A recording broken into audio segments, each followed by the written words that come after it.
Assalamualaikum warahmatullahi wabarakatuh. Selamat pagi anak-anak. Coba kalian perhatikan gambar berikut. Ada meja dan ada kucing. Apa sih perbedaan meja dan kucing? Apakah kucing memiliki kemampuan seperti bernafas, tumbuh, dan berkembang biak? Sekarang bandingkan dengan meja. Apakah memiliki ciri yang sama dengan kucing? Secara garis besar, benda-benda yang ada di alam terdiri atas benda-benda hidup dan benda tak hidup. Nah, pada video kali ini kita akan membahas tentang klasifikasi makhluk hidup berdasarkan cirinya. Materi ini ada pada bab 2 kelas 7.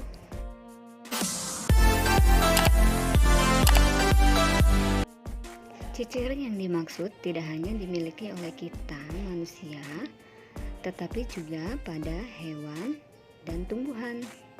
Setidaknya ada 7 ciri makhluk hidup. Sekarang kita bahas satu persatu ya.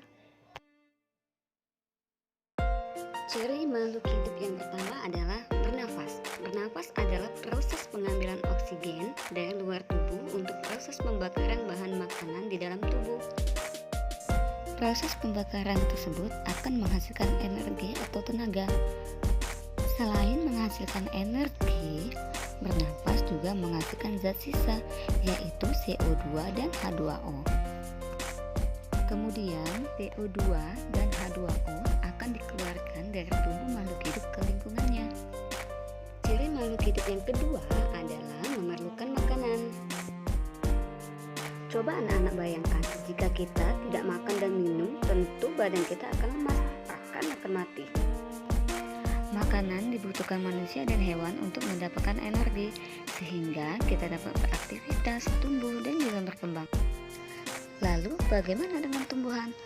Apakah juga membutuhkan makanan? Jawabannya, iya, tentu saja. Di mana kita ketahui bahwa tumbuhan memiliki kemampuan khusus, yaitu bisa membuat makanan sendiri melalui proses fotosintesis. Yang ketiga adalah tumbuh dan berkembang. Tumbuh adalah perubahan ukuran atau bentuk tubuh, sedangkan berkembang adalah proses menuju kedewasaan. Contohnya seperti ini anak-anak. Ciri selanjutnya adalah bergerak. Untuk manusia dan hewan disebut dengan gerak aktif karena dapat berpindah tempat. Sedangkan pada tumbuhan disebut dengan gerak pasif karena dapat bergerak di tempatnya saja dan gerakannya tidak mudah dilihat atau diamati.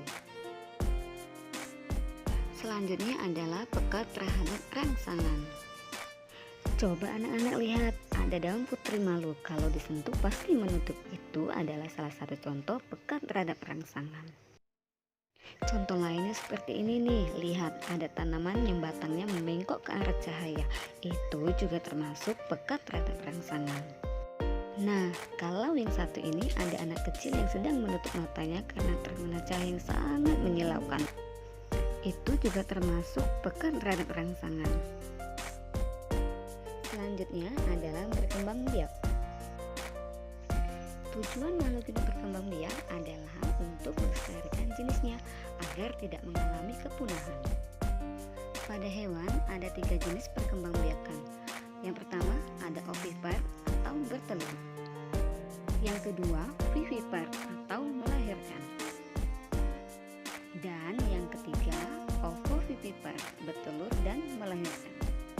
Sedangkan pada tumbuhan ada 2 jenis perkembangbiakan.